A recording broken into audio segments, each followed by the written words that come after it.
Baik, kali ini channel ini akan menampilkan tentang bagaimana menyampaikan materi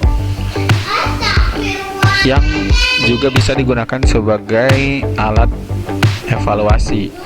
Jadi materinya sampai, bahkan mungkin bisa bahkan juga fitur tambahannya berupa ada rekaman audio, kemudian juga bisa menampilkan video dari YouTube dan lain sebagainya, yang kemudian akhirnya siswa bisa berinteraksi. Jadi setelah mendapat materi, baik itu membaca atau juga bisa melihat tayangan YouTube atau juga mendengarkan audio, siswa yang membaca ini akan bisa mendapat evaluasi dari hasil materi yang dia baca gitu. Jadi modelnya mirip-mirip seperti interaktif gitu ya, interaktif. Kalau interaktif kan ada yang berinteraksi, indera manusia yang berinteraksi, misalnya mata melihat, kemudian tangannya juga ikut beraktivitas.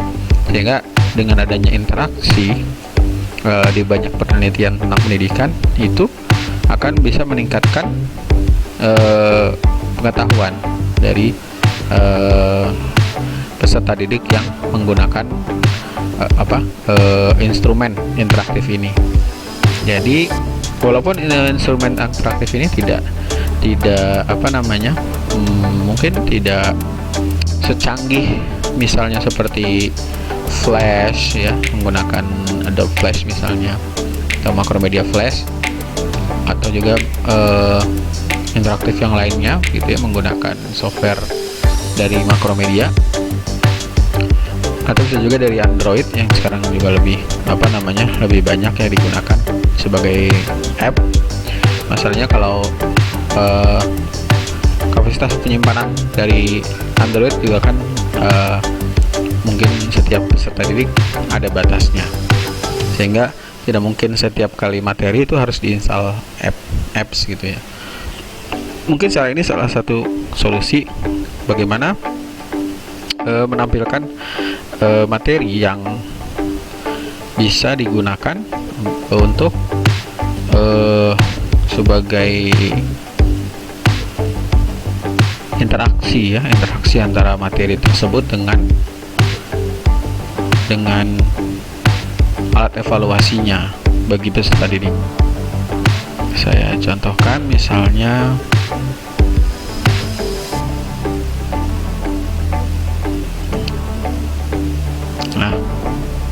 ini ya, tentang materi pengetahuan dasar peta dan SIK dan PJ. Kalau kita lihat hasilnya, ini sudah ada hasilnya ya, sudah dibuat, tapi kita lihat cara pembuatannya.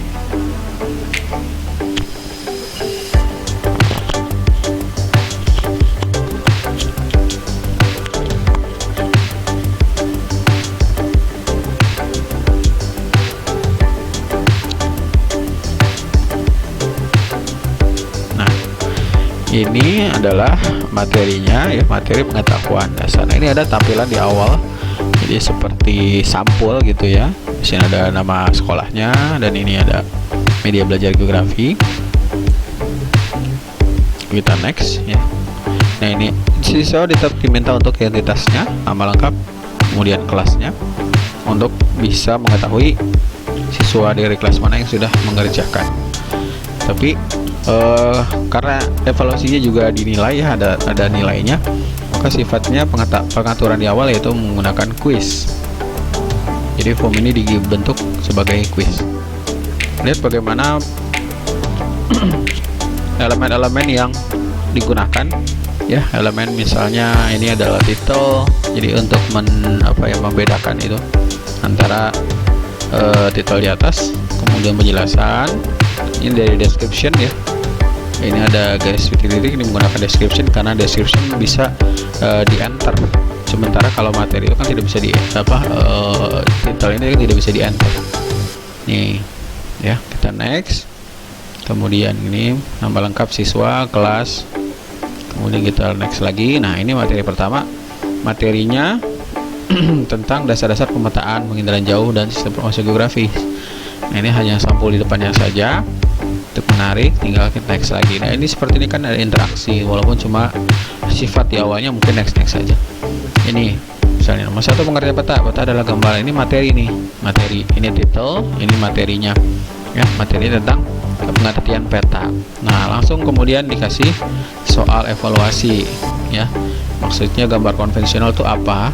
Nah ini di sini akan mereka jawab gitu. Mungkin bisa cari juga di Google dan lain sebagainya, tidak diberikan batasan. Yang penting anak-anak bisa mengeksplorasi ya, mengeksplorasi pengetahuannya. Kemudian ini dasar-dasar pemetaan, ada fungsi peta ya, ini menggunakan title, ini juga title, kemudian ini menggunakan deskripsi. Kalau deskripsi dia bisa dikasih enter sehingga bisa terlihat lebih rapi untuk menuliskan materinya. Langsung dikasih tes lagi ya, kemudian di bawahnya ada tambahan lagi materi. Nah kemudian di sini ada, nah ini dasar-dasar pemetaan lagi, ada 3 jenis peta ya. Menurut peta isinya ada bedakan menjadi peta umum dan peta khusus. Nah peta umum pakai titel sendiri, kemudian pengertiannya di bawah ditambah titel lagi, kemudian tambah lagi ada peta topografi, kemudian ini nah ada divided di sini ya, karena ini masuk pada soal nih.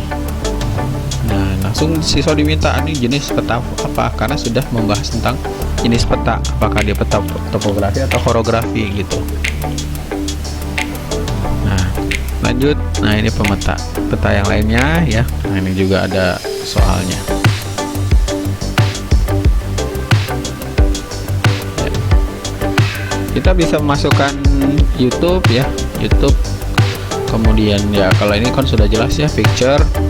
Nah di sini contohnya ini banyak gambar, tapi tidak masalah gitu ya, karena ini mengandalkan kekuatan dari servernya Google, tapi pasti aksesibilitasnya sangat bagus ya. Tapi tadi tergantung dari ya kuota anak-anak gitu ya, dan sinyal internet dari anak-anak sendiri. Ini gambar-gambar masukkan sendiri ya. Nih di sini gambar tanpa titel, ini gambar tanpa titel juga, titelnya ada di atas nih. Bisa kita masukkan caption di sini. Cuman kalau menurut saya caption di gambar itu agak jadinya lebih kecil ya, terlihat kecil seperti deskripsi. Tapi tetap bisa digunakan sebagai alat bantu untuk menampilkan materi. Nah ini contohnya, skala dan sebagainya. Nah ini contoh misalnya yang peta, gambar ya, gambar, kemudian ada titelnya di sini. Nah ini penyelesaian soal misalnya gitu ya. Baik, kita lanjut contoh bagaimana cara pembuatannya. Nah ini sama ya, menggunakan elemen-elemen yang ada di sini ya. Bisa menggunakan add question, berarti nanti ada questionnya. Ini yang paling banyak digunakan adalah ini ya, yang add title ya. Misalnya gini, kalau misalnya kita mau tambah misalnya titelnya di sini. Nah ini kita manfaatkan gitu ya. Misalnya materinya kita tulis di sini, misalnya judulnya apa ya, judulnya misalnya geografi kelas 10. Nah di deskripsinya bisa dimanfaatkan ya, misalnya materi ya, pengetahuan dasar peta.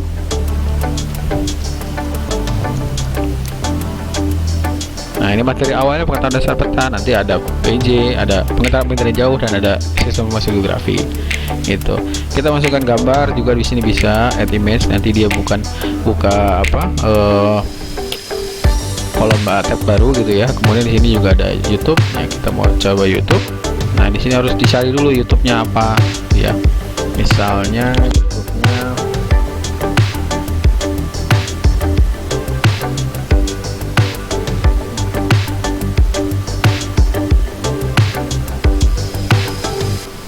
misalnya YouTube-nya ini kita cari dulu.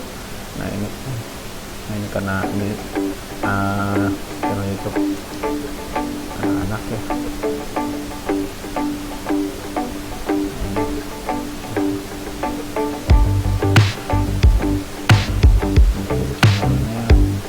Bisa pakai ini langsung, atau juga bisa menggunakan URL-nya, paste URL. Nah ini sama saja nanti suaranya. Nah, untuk tampilan YouTube di form itu nanti jadinya lebih kecil gitu ya. Kita lihat, pastikan dulu previewnya. Pastikan dulu previewnya di sini. Nah ini ya, jadi lebih kecil, tapi tidak masalah karena memang mungkin fokusnya adalah memperkecil kuota gitu ya dari form tadi. Tapi ini tetap bisa jalan. Hanya bedanya dia tidak bisa di full screen gitu ya. Contoh.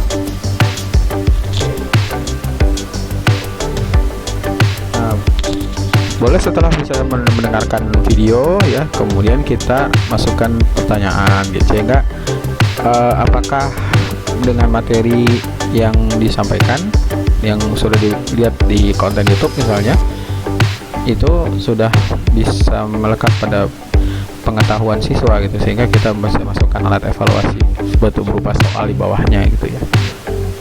Baik, itu saja ya contoh dari penggunaan form sebagai materi interaktif ya, yang bisa menggunakan gambar, bahkan suara, kemudian juga channel YouTube.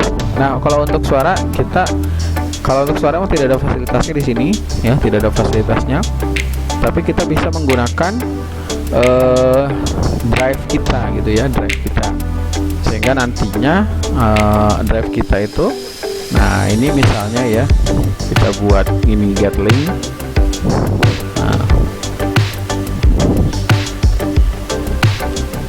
Nah ini udah ada linknya, kita copy, kemudian masukkan ke sini ya, sehingga nanti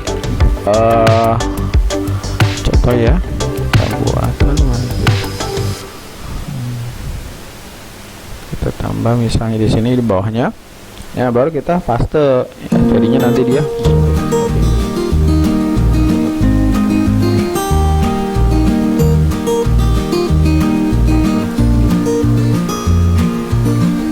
kalau atau bisa juga dari description juga bisa ya. Nah, kalau kita lihat di sininya ya.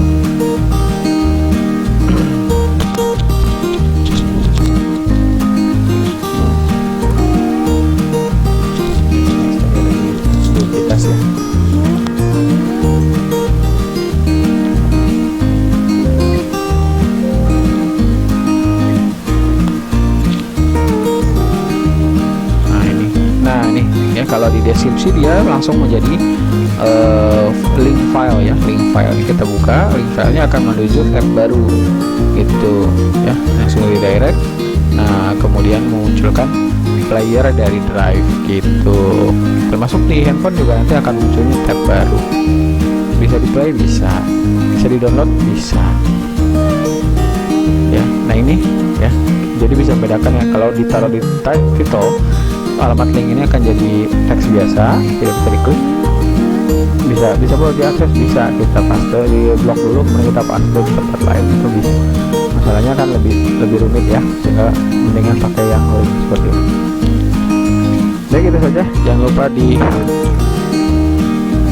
like ya, kemudian kalau channel ini bermanfaat silahkan di share baik ke teman rekan-rekan sejawat para pendidik atau yang bukan pendidik, silahkan.